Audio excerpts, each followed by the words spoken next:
بسم اللہ الرحمن الرحیم۔ السلام علیکم۔ ہندوستان میں سومناتھ کا مندر پورے ہندوستان کے لوگوں کا مرکز تھا۔ یہاں پر میلوں سفر طے کر کے لوگ آیا کرتے تھے۔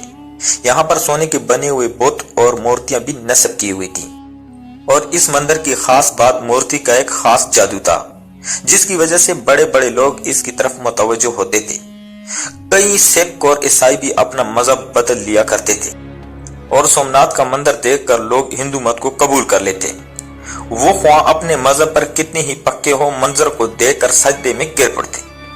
اس کے اندر اتنا بڑا کرشمہ اور ایسا غیر فطری نشان تھا کہ انسان حیران رہ جاتا۔ اس میں ایک ایسا بڑا بت تھا جو بغیر کسی سہارے کے عوام میں مالک تھا، پونا چھت کے ساتھ لگا ہوا تھا، اور نہ زمین پر پڑا ہوا تھا، ایک عجیب و غریب کیفیت کے ساتھ ہوا میں رہتا تھا۔ لوگ جب وہاں آتے تو اس کو دیکھ کر حیران زدہ ہو جاتے۔ پھر ہندو پنڈت خوب کمائی کیا کرتے تھے کہ اس خاص بت کے لیے پیسے دو اور ہیرے جواہرات اس پر چڑھاؤ تو تمہاری تمام مشکلات حل ہو جائیں گی، تمہارے مسائل ختم ہو جائیں گے۔ یہ ایک بہت بڑا دیو ہیکل بت تھا جس کا پیٹ بہت بڑا تھا۔ اس کے منہ کے ذریعے سے ہیرے جواہرات اس کے پیٹ میں ڈالے جاتے۔ پھر جب مندر خالی ہو جاتا تو 2 یا 3 ہفتوں کے بعد اس مورتی کے پیچھے کمر کے راستے سے تھا، اس کو کھول کر اس سے سونا چاندی کے زیورات کو نکال لیا جاتا، مگر لوگ یہی سمجھتے کہ ہمارے دیے ہوئے خزانے بھگوان کے پاس پہنچ جاتے ہیں اور بدل بھگوان ہمارے مسائل کو حل کر دیتے ہیں۔ سلطان محمود غزنوی نے اس علاقے کو فتح کیا۔ جب وہ اپنے مفتوحہ علاقے میں سے اس مندر میں پہنچے تو بلا جھجک بتوں کو پاش کرنا شروع کر دیا۔ بڑی بڑی کلہاڑیوں سے بتوں کو گرایا جا رہا تھا، اور سلطان محمود غزنوی بھی تلوار سے بتوں پر وار کر رہے تھے۔ ابھی آدھا مندر رہی بتوں سے پاک ہوا تھا کہ بقایا کو دوسرے دن پر چھوڑ دیا گیا۔ دوسرے دن تمام ہندوستان کے بڑے بڑے پجاری اور پنڈت مل کر سلطان محمود غزنوی کے پاس حاضر ہوئے اور بڑے اتحاد کے ساتھ، بڑی لچاجت کے ساتھ اور درخواست پیش کرتے ہوئے کہا کہ اس کے علاقے پر آپ ہی قبضہ رکھیں، مگر ہمارے اس بت کو مت توڑیے۔ اس کے بدلے میں ہم آپ کو پورے ہندوستان کی دولت دینے پر آمادہ ہیں۔ سلطان محمود غزنوی کا ایک وزیر آپ کے قریب آیا اور کہنے لگا کہ یہ پیشکش بہت بڑی ہے، کیونکہ ہم نے بہت سارے بتوں کو توڑ دیا ہے، صرف ایک بت کو چھوڑ دینے میں کوئی حرج نہیں۔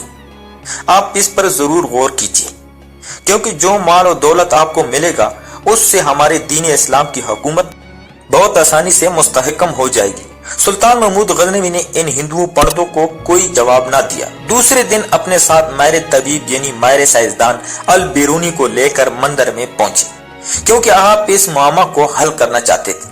جب آپ وہاں تشریف لے گئے تو بت کو چاروں طرف سے گھوم کر دیکھا، کوئی پتری چیز یا کوئی باریک چیز یا کوئی معمولی سا سہارا بھی نظر نہ آیا جس پر بت کو ٹھہرایا گیا ہو یا جس کے ذریعے سے بت کو ہوا میں لٹکایا گیا۔ سلطان بہت حیران ہوئے اور البیرونی کو ذمہ لگایا کہ آپ اس کا معائنہ کریں اور اس کی وجہ ڈھونڈیں کہ اس بت کو ہوا میں کس طرح ٹھہرایا گیا۔ عجیب و غریب سما بن چکا تھا۔ بہت سارے وزیر اور سلطان محمود غزنوی بھی وہاں بیٹھ کر دیکھ رہے تھے کہ آخر اس کی وجہ کیا ہو سکتی ہے۔ البیرونی بھی پکے سچے مسلمان تھے۔ انہوں نے بڑے غور و غوص سے بت کو دیکھنا شروع کیا، قریب جا کر بت کو چھو کر بھی دیکھا اور چاروں طرف سے باغور دیکھ بھی رہے۔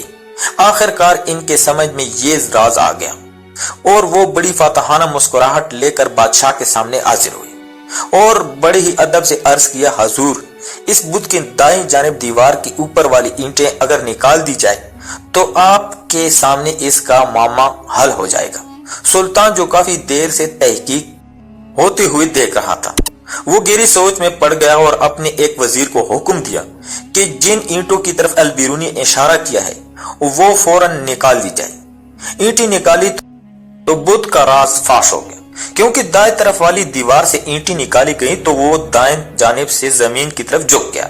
ابھی وہ زمین پر گرا نہیں تھا، مگر اس کی ایک طرف بالکل نیچے کی طرف جھک گئی۔ یہی چیز پہلے سے بھی زیادہ حیران کن تھی کہ اینٹوں کا بت سے کیا تھا۔ سلطان نے البیرونی کو بلا کر پوچھا کہ اس پیڑی سے ذرا پردہ اٹھائیں اور ہمیں بتائیں کہ آپ تحقیق کی گہرائی تک کیسے پہنچے۔ البیرونی نے بتایا کہ حضور، در حقیقت یہ سارا بت بہت اعلیٰ قسم کے لوہے کا بنا ہوا ہے۔ یہ ایسا بت ہے جو مقناطیس کی طرف خوب کھینچا ہے۔ پھر اس کے وزن کے عین مطابق مقناطیسوں کو دیوار کی اینٹوں کے اندر خوب بھر دیا گیا ہے، یعنی اینٹوں کے اندر مٹی کے بجائے مقناطیس رکھ دیا گیا ہے۔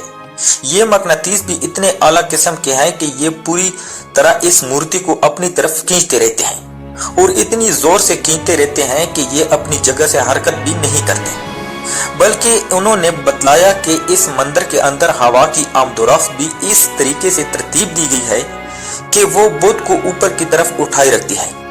اس تحقیق سے معلوم ہو گیا کہ وہ کون سی ٹیکنیک تھی جس کے ذریعے جادو دکھا کر ہندوستان کے ہزاروں لوگوں کو گمراہ کیا گیا اور ان کو باطل کی گہرائیوں میں ڈال دیا گیا۔ سلطان محمود غزنوی نے اس بت کو توڑ دینے کا حکم اور بڑے بڑے طاقتور سپاہیوں کا ذمہ لگایا کہ وہ اپنی پوری قوت کے ساتھ اس بت کو ٹکڑے ٹکڑے کر دیں۔